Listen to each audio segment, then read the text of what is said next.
40 साल पहले की वो भयावह रात, जिसकी सुबह भोपाल के हजारों लोगों के लिए हुई ही नहीं। जी हाँ, 2 से 3 दिसंबर 1984 की वो भयावह काली रात, जिस समय विश्व की भीषणतम औद्योगिक गैस त्रासदी भोपाल में हुई। आज उस त्रासदी को हुए 40 वर्ष बीत चुके हैं। इन 40 वर्षों में भोपाल ने देखी है हजारों गैस पीड़ितों की मौतें और ऐसे कई लाखों लोग जो कि गैस के संपर्क में आने के चलते आँखों, किडनी, लिवर, फेफड़ों, कैंसर जैसे खतरनाक रोगों के शिकार हुए। आज का ये विशेष कार्यक्रम भोपाल दूरदर्शन की ओर से एक श्रद्धांजलि है उन दिवंगतों के लिए जिन्होंने गैस त्रासदी के चलते अपने प्राण गंवाए। आज इस कार्यक्रम में हमारे साथ जो 2 मेहमान हैं, वो दोनों ही एक ऐसे लोग हैं जो उस समय से 1984 के समय से ही इस त्रासदी से जुड़े हुए हैं। एक तो वो हैं जिन्होंने इस त्रासदी को अपनी आंखों से स्वयं देखा और दूसरी वो हैं जो कि इस त्रासदी को घटने के बाद उन लोगों के लिए, गैस पीड़ितों के लिए लगातार काम करती आई हैं। जी हाँ, आज हमारे साथ कार्यक्रम में हैं श्री शशि केसवानी जी, जो कि उस समय भी पत्रकार थे और आज भी द इन्फॉर्मेटिव ऑब्जर्वर में एडिटर की तरह अपना काम कर रहे हैं। स्वागत है सर आपका कार्यक्रम में। और दूसरी हैं हमारे साथ श्रीमती साधना कर्णिक प्रधान जी, जो कि संयोजक हैं भोपाल गैस पीड़ित संघर्ष समिति की। आपका भी स्वागत है मैडम। तो जैसा कि हम आपको बता रहे हैं कि ये कार्यक्रम एक श्रद्धांजलि है उन दिवंगतों के लिए, तो सबसे पहले शशि सर आपसे ही हम शुरुआत करते हैं जी। कि जैसा आपने कहा कि आप उस समय पर यहाँ भोपाल में मौजूद थे जी। और घटना घटने के बाद जहाँ सभी तरीके के हजारों लोग इस स्थान से दूर जा रहे थे, आपने बताया कि आप उस समय यूनियन कार्बाइड कारखाने की तरफ गए अपनी रिपोर्टिंग के लिए या अपनी पत्रकारिता के लिए, तो ये घटना हमें बताएं। क्या था, हम तो संडे का दिन थे या दूरदर्शन पे दामाद पिक्चर देख के सब लोग सो रहे थे खा पी के जी। अचानक थोड़ी सी घुटन सरी की होने लगी। सर्दी थे तो सब खिड़कियां बंद थी, थोड़ी सी खिड़की खुली थी, तो घुटन जब होने लगी तो थोड़ी सी परेशानी महसूस हुई। तो बाद में मेरे मदर फादर भी उठ गए, तो एक रूम से दूसरे रूम जाने की हम हिम्मत नहीं कर पा रहे थे। तो ब्रदर को फ़ोन किया, राजकुमार केसवानी जी को, कि हाँ यार मेरे को भी हो रही है, लेकिन तब तक हम समझ नहीं पाए। हमें 2 मिनट समझने में लगे जब रोडों से थोड़ी सी आवाज़ें आने लगी। जब आवाज़ें आने लगी तो हम एक पल में समझ गए कि ये वही हुआ है। फिर अपने किसी सोर्सेस से हमने पता किया तो पता चला कि गैस लीक हो गई है। तो घबराहट में 2 मिनट तो समझ नहीं आया, फिर संयमित हुए, अपने परिवार को एक सुरक्षित स्थान पे पहुंचा के हम दोनों भाई वापस मफलर लपेट के गीला कर लिया, क्योंकि हमने गैस के ऊपर बहुत काम किया था, तो हमें जानकारी थी कि इससे बचा कैसे जा सकता है। रूम में हमने पहले ही पानी की बाल्टी भर के रख दी कि गैस उस पर ही बैठ जाएगी सब, क्योंकि दिशा उसकी बिल्कुल हमारे घर की तरफ ही थी। तो हमने मफलर गीले किए, सबको किया। वापस हम जब उधर से जा रहे थे तो वो ऐसा भयावह मंजर था कि उसकी कल्पना नहीं की जा सकती। कोई सोच नहीं सकता कि रास्ता जो है लाशों से पटा पड़ा था पूरा। आदमी तो आदमी, जानवर भी मरे पड़े थे वहाँ पे, कि हमें तो 5 मिनट समझ में नहीं आया क्या हुआ। लेकिन उस समय तक वहाँ पे यूनियन कार्बाइड तक सन्नाटा पसर चुका था, रास्ते पे लाशों के ढेर लग चुके थे। मजबूरी में हमें वापस आना पड़ा। हमने कहा हॉस्पिटल जाके देखें। हमीदिया हॉस्पिटल गए तो वहाँ जो ड्यूटी पे डॉक्टर थे उनको किसी को समझ में नहीं आ रहा था, क्योंकि किसी को पता नहीं था मेथाइलोआइनोसाइनाइड के बारे में कि इसमें क्या है क्या नहीं है, क्या इसका ट्रीटमेंट है, वो किसी को भी नहीं पता था। वहाँ डायजन दे रहे थे, आँखों में ड्रॉप्स डाल रहे थे, और रात को मेरे ख्याल से 3:30-4 बजे तक ड्रॉप्स ख़त्म हो गए थे। लेकिन भोपाल जो है एक इंसानियत से भरा हुआ शहर है। कई मेडिकल वालों ने ड्रॉप्स अपनी तरफ से फ्री में दे दिए थे वहाँ पे, लेकिन वहाँ पे इलाज नहीं था। डॉक्टर NP मिश्रा जैसे व्यक्ति ने कह दिया था आखिर इस दर्द की दवा क्या है। उनको खुद को समझ में नहीं आ रहा था, वो उनके हाथ पे डर गए थे। होते होते जब सुबह हुई तो सुबह 3 घंटे के अंदर 184 लाशें वहाँ पहुँच चुकी थी पोस्टमार्टम के लिए। तो वो सब घबरा गए थे। डॉक्टर सतपति के तो हाथ पैर फूल गए कि ये क्या हो गया एकदम से, कैसे हम करेंगे काम। भोपाल में 7-8 पोस्टमार्टम बड़ी मुश्किल से हो पाते हैं। तो ये बड़ी विपरीत परिस्थितियाँ थीं। वो सबसे बड़ी मुश्किल ये थी कि कफन के लिए कपड़ा भी नहीं था जी। मतलब हॉस्पिटल में वो नहीं था, और चीख पुकार इतनी थी कि जिसको शब्दों में बयान नहीं किया जा सकता। लेकिन वहीं एक दूसरी दुर्घटना होती है, 11 बजे एक अफवाह फैलती है कि गैस फिर से लीक हो गई है। जी। हमीदिया हॉस्पिटल के पूरे ग्राउंड में बाहर वाले पे जिस समय लोग मरीज पड़े हुए थे, अधमरे पड़े हुए थे, कुछ जिनकी कोई देखभाल नहीं हो पा रही थी, डॉक्टर जितनी कर पा रहे थे वो मेहनत कर रहे थे अपनी। ऐसी परिस्थिति में हर आदमी अपनी जान बचाने के लिए भागा। जी। तो मेरा ऐसा अनुमान है कि 15, 20, 25 लोग तो वहाँ मर गए कि अपने वाले ही उनकी छाती पे पैर रख के या पेट पे पैर रख के चले गए, क्योंकि उनकी सांसें बची ही नहीं थी। वो तो किसी तरह से कुछ सामाजिक कार्यकर्ताओं ने, हमारे साथ के लोगों ने उस पर रोक लगाने की कोशिश की। अफवाह पूरे शहर में अफरा तफरी मच गई थी। ये घटनाक्रम इस तरह से हुआ, इसमें कंट्रोल करने वाला कोई नहीं था। कंट्रोल रूम में 2 लोग थे सिर्फ जो इसको पूरा कंट्रोल कर रहे थे, पूरा खाली होता था। राजनीतिक कोई आदमी शहर में इत्तेफाक से था नहीं, क्योंकि घटना इस तरह से अचानक हुई थी। प्रशासनिक लोग, हालांकि एसपी स्वराजपुरी का ये दावा करते हैं, अब भी कहते हैं कि मैं चौक पे रह के लोगों की मदद कर रहा था, लेकिन वो मदद कंट्रोल रूम में बैठ के किसी को वहाँ से हटा नहीं सकते, कुछ नहीं कर सकते, सिर्फ वो वायरलेस पे मैसेज सुन सकते थे। तो ये परिस्थितियाँ कुछ ऐसी रहीं, और कई घटनाएं इसके जुड़ी हुई और भी हैं जी। जो बताना बड़ा मुश्किल होता है बिल्कुल। उन चीज़ों के लिए। बिल्कुल। आप देखिए, मतलब कि हम आज बात कर रहे हैं तो गला रुंध जाता है हमारा। बिल्कुल। बिल्कुल। है ना, कि मतलब ऐसा नहीं है कि हम गैस खा के आज ठीक है, हम तिल आज भी मर रहे हैं। बिल्कुल। हम ही नहीं मर रहे, आने वाली नस्लें, 7 पीढ़ियां आने वाली जो हैं गैस इफेक्टेड रहेंगी। बिल्कुल। इनका असर रहेगा। जो छोटे बच्चे, आप समझते हैं ना, भोपाल में कई लोगों को कई बीमारियां रहती हैं, थायराइड रहता है, ये रहता है, लीवर किडनी से संबंधित बीमारियां रहती हैं, उसके पीछे कहीं ना कहीं गैस जिम्मेदार है। आप देखिए, भोपाल का मृत्यु दर भी बढ़ा है उसके बाद से। जी। है ना, 25,000 लोग उस टाइम मर गए थे, अभी तक 25-50 हज़ार और लोग मर गए। हम शायद वो आखिरी नस्ल रहेंगे जो गैस खा के मरने वालों में से रहेंगे, हम गैस इफेक्टेड की आखिरी नस्ल में से रहेंगे। बिल्कुल। और आपकी केशवानी जी बातें सुनकर भी, आज उस घटना को बीते भला ही 40 साल हो गए हैं, पर आज भी ये रूह कपाने वाली घटना है। सुनकर आज भी उतना ही एक दर्द मन में उठता है। और आपकी तरफ चलते हैं साधना जी, और बताइए हमें कि किस तरीके से आपकी जो समिति है, भोपाल गैस पीड़ित संघर्ष सहयोग समिति, क्या कार्य वो करती है, किस तरीके से आप इससे जुड़ी, उसके बारे में हमें बताएं। देखिए, मैं इंदौर की रहने वाली हूँ और मुझे पर्यावरण में और देश की शिक्षा प्रणाली में इंटरेस्ट था। तो मुझे लगा पर्यावरण के लिए काम करने के लिए होशंगाबाद में किशोर भारती नाम की संस्था है, वहाँ मुझे जाना चाहिए। और शादी विवाह के बाद अभी नहीं सोचनी चाहिए, देश के लिए कुछ करना चाहिए, समाज के लिए कुछ करना चाहिए। तो मैं अपना घर छोड़ के, अपनी नौकरी से रिज़ाइन करके और 84 में किशोर भारती में आई, जो अनिल सतगोपाल की संस्था है जी। वहाँ पे हम लोग शिक्षा प्रणाली पे, वैकल्पिक शिक्षा प्रणाली पे काम कर रहे थे, पर्यावरण के मुद्दों पे बात कर रहे थे। इसी दौरान कोई किताब की स्टडी भी हम कर रहे थे, तभी उसी दौरान भोपाल गैस कांड हो गया जी। और पूरी की पूरी हम लोग किशोर भारती से उठ के भोपाल आ गए थे। 84 दिसंबर की ही बात कर रही हूँ। तो आते ही साथ यहाँ पे सर्वे शुरू हो गया था, बस्ती में जाके सारी जो गंभीर गैस पीड़ित बस्तियाँ हैं, उसी समय टाटा सर्वे भी चल रहा था।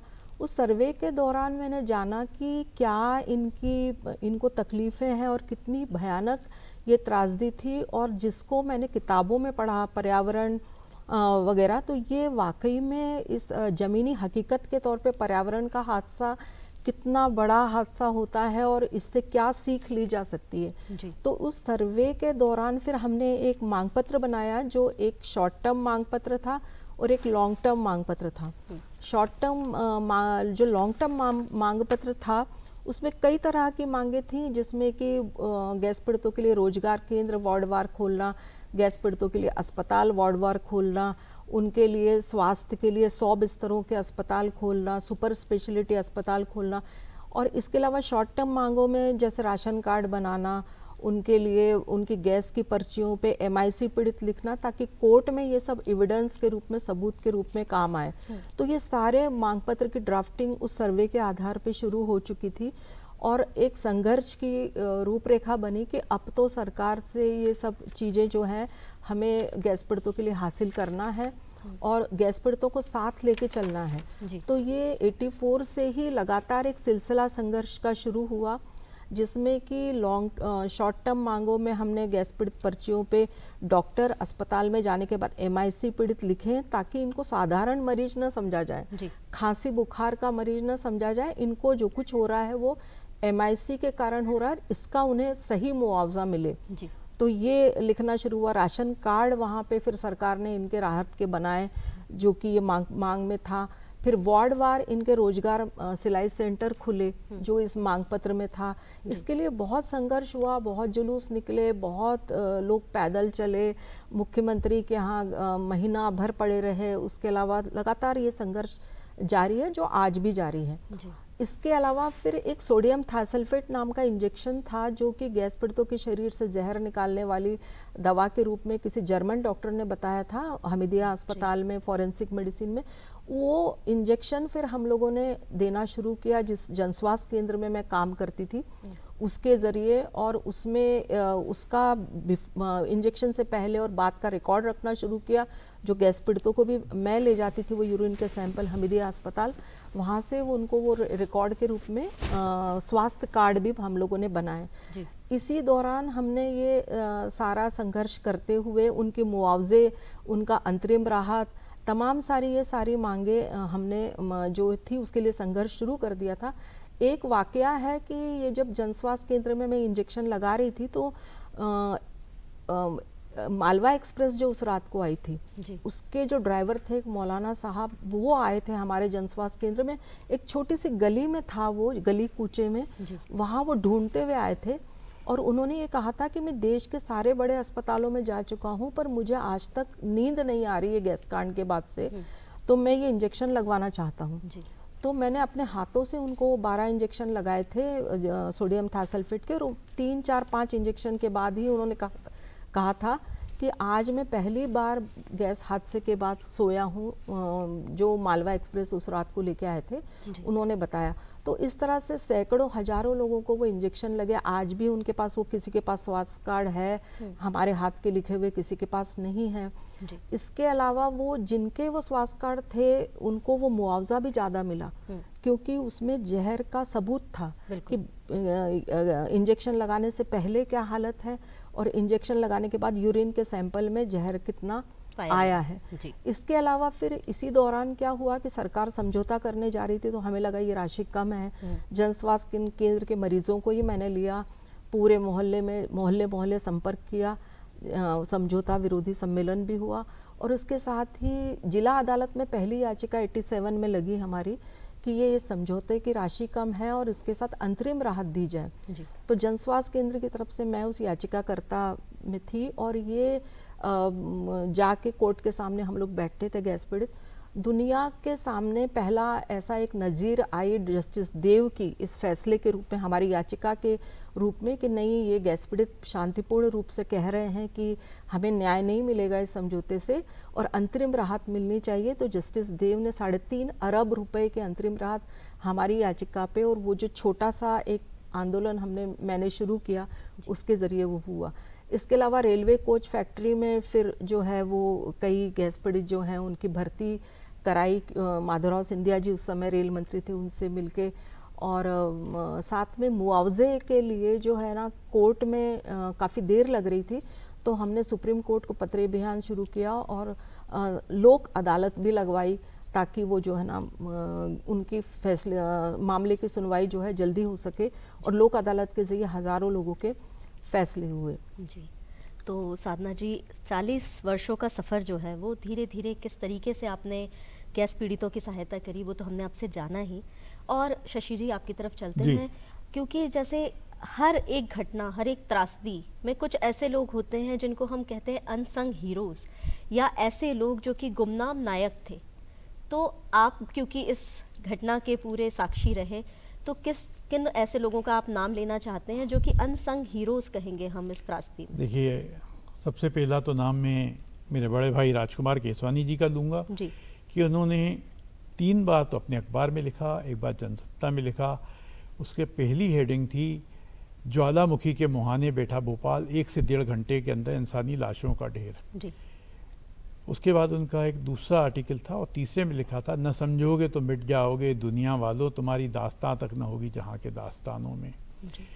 इससे बढ़ के सुप्रीम कोर्ट में कोर्ट पिटीशन दायर की थी हम लोगों ने, 2 पिटीशन दायर की थी हमने, जिस पे सुप्रीम कोर्ट ने कोई भी कार्रवाई नहीं की, जिस पे सुनने को राज़ी नहीं था, वो वहाँ रह गया। क्योंकि इसकी परमिशन जो थी फैक्ट्री की, स्टेट गवर्नमेंट की तरफ से नहीं थी, सिर्फ सेंट्रल गवर्नमेंट से भी थी। इतना बड़ा कारखाना अमेरिका से उठ के आया था, उसकी परमिशन वहाँ से थी, इसलिए वो सुप्रीम कोर्ट से ही उस पर कुछ कार्रवाई होनी थी, जिस पे सुप्रीम कोर्ट ने कुछ भी नहीं किया। खैर, लेकिन हमने अपना काम जारी रखा, हम बराबर उसके बाद भी लिखते रहे, कोर्ट भी करते रहे, सब चीज़ें करते रहे।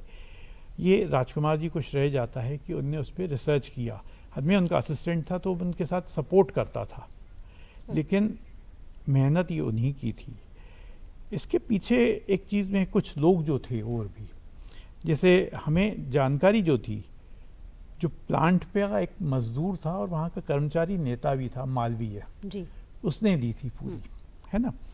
मोहम्मद वसीउल्लाह था एक वहाँ पे, उसने दी थी। एक फारूक था जी। जहाँ से हमें ये जानकारी, असल में शुरुआत तो वहीं से हुई थी, वहाँ से ही जानकारी आई थी हमें। लेकिन घटना के बाद जो है, कंट्रोल रूम में चाहत राम था, एक पुलिस वाला था जी।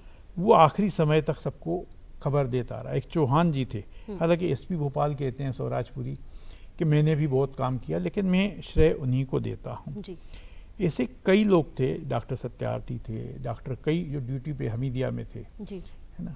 आप सोचिए, जब्बार जी जिनका नाम हाँ, काफ़ी आता है।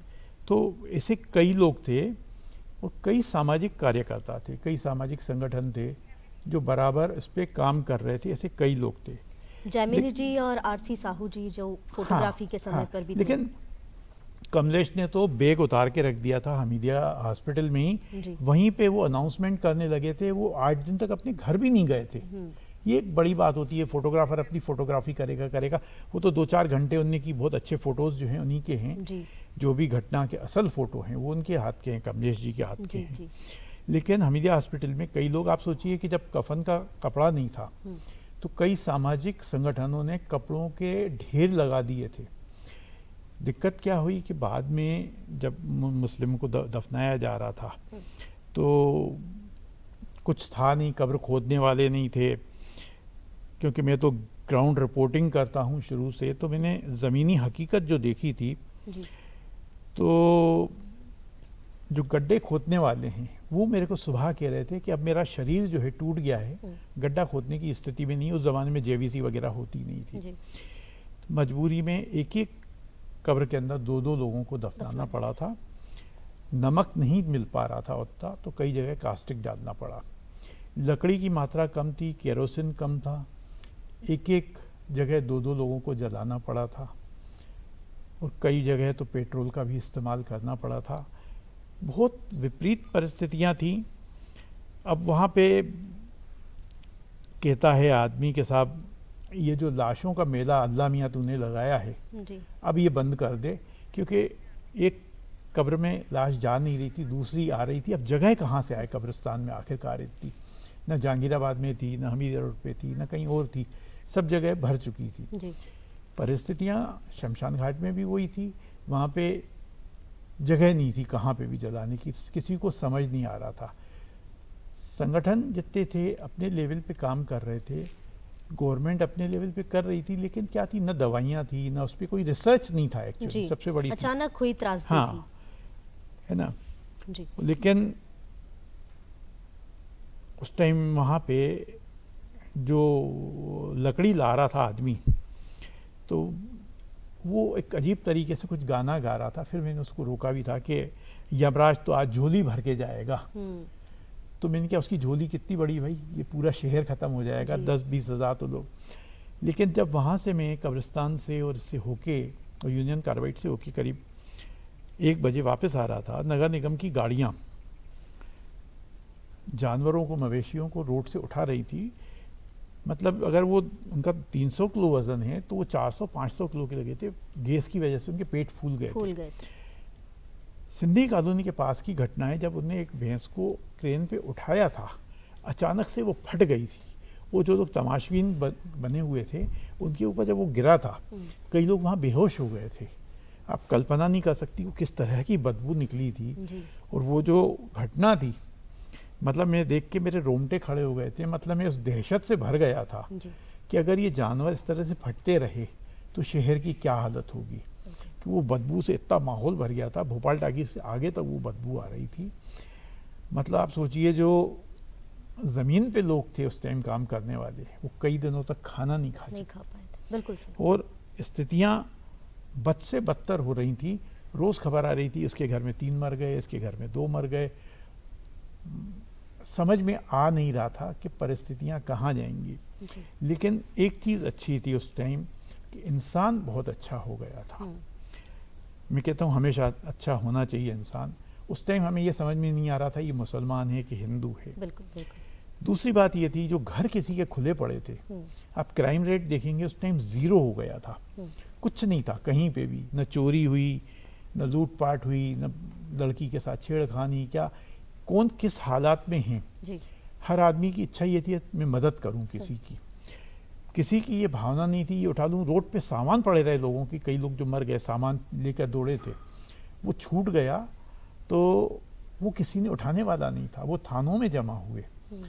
मतलब इंसान को किसी की चीज़ के लिए अच्छा करने के लिए मेरे को नहीं लगता ऐसी घटना की ज़रूरत होनी चाहिए। हमेशा इंसान ऐसा होना चाहिए।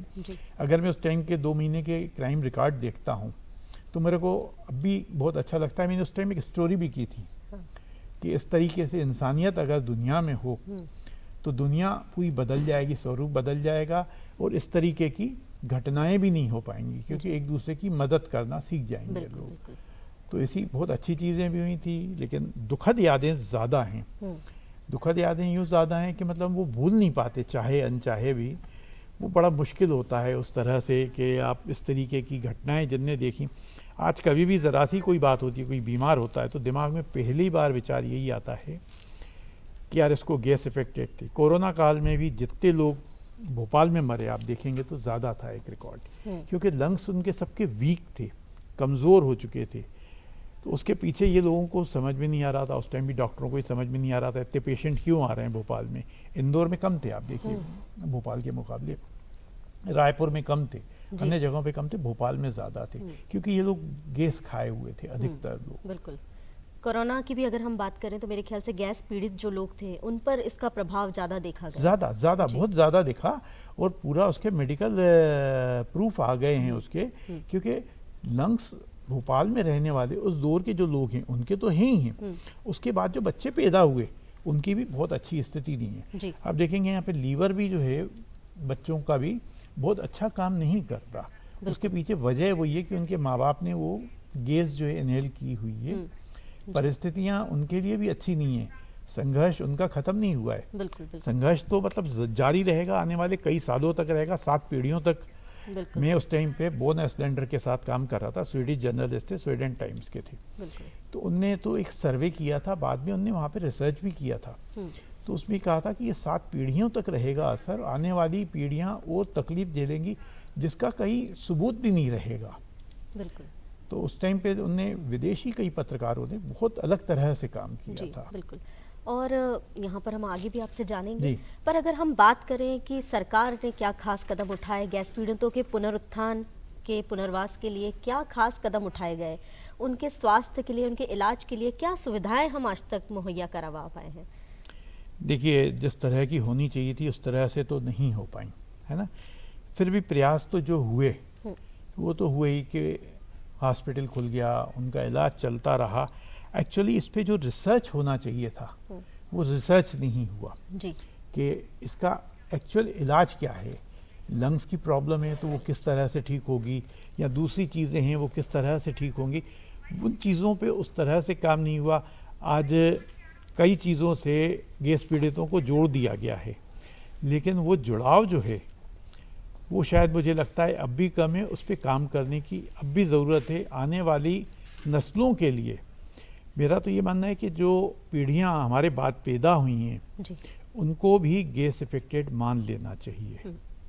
बिल्कुल। तो वो ये क्या है आपने कि सही उनका बात बताई है, उनका क्योंकि त्रासदी जो है वो कि एक पीढ़ी तक एक सीमित पीढ़ी तक नहीं नहीं रही। रहती। वो बताया ना कि मतलब जैसे स्वीडन ने एक रिसर्च किया था 7 पीढ़ियों तक इसका असर है, तो कम से कम 2-3 पीढ़ियों को तो उसको गैस इफेक्टेड मानना ही चाहिए। बिल्कुल क्योंकि अगर वो नहीं मानेंगे तो उनको कभी महसूस नहीं होगा। हम तो कह रहे हैं कि हम आखिरी पीढ़ी रहेंगे जो गैस इफेक्टेड कहेंगे अपने आप को, जी। लेकिन आने वाली पीढ़ियों के लिए भी एक इंतज़ाम होना चाहिए और सरकार इस पे चाहे तो काम कर सकती है क्योंकि फंड्स बिल्कुल। उसमें काफ़ी ज़्यादा हैं। अगर हम आज की बात करें तो जी। भारत सरकार ने आयुष्मान जी। निरायम करके जो योजना चालू करी है, जिसमें आयुष्मान कार्ड जी। जो है वो गैस पीड़ितों को दिए जा रहे हैं, और इसमें एम्स और साथ में कुछ निजी निजी अस्पताल अस्पतालों हैं। को भी इसमें जोड़ा गया है, जिनके द्वारा लिवर, किडनी और गंभीरतम श्रेणी के जो कैंसर रोग हैं उनका इलाज गैस पीड़ितों को दिया जाएगा या मुहैया किया जाएगा। देखिए, तो काम तो काफी हुए हैं गैस पीड़ितों हुए के हैं, लिए। जी। लेकिन आप देखिए भोपाल में कैंसर पीड़ित कितने बढ़ गए हैं, जी है ना। आप कैंसर हॉस्पिटल में जाके देखें, बाकी अस्पतालों में देखें, दूसरी चीज़ों में देखें, तो आपको कैंसर पीड़ित ज़्यादा मिलेंगे। कैंसर जो है गैस से ही डेवलप हुआ है, शरीर में तो रहता ही है कैंसर, जी। वो एक्टिवेट जो है गैस इफेक्टेड लोगों में ज़्यादा हुआ है और किसी न किसी रूप में हुआ है। आज आप देखेंगे कैंसर पीड़ित जो हैं वो वही लोग हैं जो गैस खाए हुए हैं। जी बिल्कुल सही बात आपने यहाँ पर बताई शशि जी। और साधना जी, आपसे प्रश्न रहेगा कि अगर हम बड़े कार्यों की बात करें तो आज तक क्या बड़े कार्य हुए हैं और भविष्य में क्या योजनाएं आपकी समिति के द्वारा रहेंगी? संक्षिप्त में जवाब दीजिएगा क्योंकि समय की थोड़ी हमारे पास देखिए उपलब्धता क्या कम है कि भोपाल केवल एक नहीं है, भोपाल इन मेकिंग तो यहाँ पे पूरे देश में है। वो मंडीदीप भोपाल बन रहा है, जी गोविंदपुरा भोपाल बन रहा है, जहाँ पे जहरीली गैसों का काम हो रहा है। तो हमने क्या सबक सीखा? सबसे महत्वपूर्ण सवाल ये है कि आज तक भोपाल तो ये हो गया, पर उस भोपाल से हम सबक क्या सीख पाए हैं? क्या हमने कोई एक भी सबक लिया? तो वो सबक जो है वो भोपाल से नहीं लिया तो ये जो 50,000 लोगों की मौतें हुई या इतने लोग, लाखों लोग आज बीमार हैं, तो उन बीमारियों का क्या नतीजा निकला? तो ये सबसे बड़ा सवाल है कि सस्टेनेबल डेवलपमेंट हम शब्द जानते हैं कि नहीं, कि विकास जो है वो विनाशकारी नहीं होना चाहिए। विकास ऐसा होना चाहिए कि जिसमें कि रचनात्मक हो, लोगों को उससे, प्रकृति को और संसाधनों को उससे नुकसान न हो। आज तक जो जहर पड़े हुए हैं वहाँ पर, वो जहरीले कचरे की सफाई नहीं हुई और उसके साथ ही वो पानी में के अंदर, जमीन के अंदर जाके और पीने के पानी में स्रोतों में मिल चुका है। 5 किलोमीटर प्रति वर्ष की दर से ये आसपास के क्षेत्रों में फैल चुका है। तो भोपाल से बाहर भी विदिशा, रायसेन, तमाम सारी जगहों पे ये जहरीला कचरा जमीन के अंदर से पीने के पानी के स्रोतों में मिलके ये जा चुका है। और इसके अलावा मुआवजे की यदि बात करें तो मुआवजा जो है केवल जो अधिकांश लोगों को 25,000 मिला है, 99.9% लोगों को बी मेडिकल कैटेगरी मिली है। उसके बाद उसमें से भी अंतरिम राहत कट गई, तो लोगों के पास 12,000 का करीब ये मुआवजा मिला। और उसके बाद आज की स्थिति में 40 साल बाद उस 12,000 या 25,000 जो बाद में मिले, तो 30-35,000 के मुआवजे का क्या मतलब निकला है? तो मुआवजा क्या होना चाहिए कि क्या महंगाई की जो दर है, जो 40 साल पहले महंगाई की दर थी और आज जो महंगाई की दर है, डॉलर का जो रेट 40 साल पहले था, आज का जो रेट है, उसके अलावा जो लोगों के फेफड़े खत्म हो गए, उनको कैंसर आज हो रहा है या उनको 40 कुछ साल बाद कैंसर होगा, तो ये सारी मिला के जो मुआवजा होना चाहिए तो 25-50 लाख होता है। ये 2-4-5 लाख की मांगे भी होती हैं, या इस तरह से जो मुआवजा है ये कोई मुआवजा तो है नहीं। बिल्कुल आप जो कह रही हैं बिल्कुल सही कह रही हैं, और कोशिशें लगातार जारी रहनी चाहिए। ये त्रासदियाँ फिर ना घटें, यही हमारी उम्मीद है, यही हमारी कामना है। आज आप दोनों यहाँ पर आए और इतनी अच्छी जानकारियाँ आपने दी, और कोशिश ये करेंगे कि गैस त्रासदी वाले जो लोग हैं उनको हम पूरा पुनरुत्थान के लिए काम कर सकें। ये घटनाएं कभी भविष्य में घटित ना हो, यही हमारी उम्मीद है यहाँ पर। और किस तरीके से शशि जी आपने भी अपना योगदान इसमें दिया, और ख़ास उल्लेख मैं आपके भाई का भी करना चाहूँगी। आपके बड़े भाई जो कि पत्रकार रहे उस समय पर, उनके लेखों ने काफ़ी पहले ही ये चीज़ हमें जानकारी दे दी थी कि भोपाल किस तरीके से मुहायने पे बैठा है एक ज्वालामुखी के। इन चीज़ों को अगर ध्यान में रखते हुए हम आगे के काम करेंगे तो हो सकता है ये घटनाएं फिर कभी घटित ना। मेरे ख्याल से आप भी सहमत होंगे इन चीज़ों से। बिल्कुल सहमत हूँ।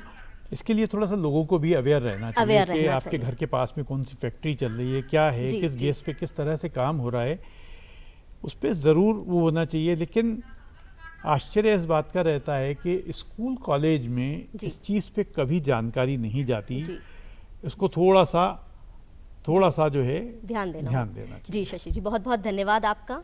और साधना जी, आपका भी धन्यवाद, आप आज इस कार्यक्रम में आए।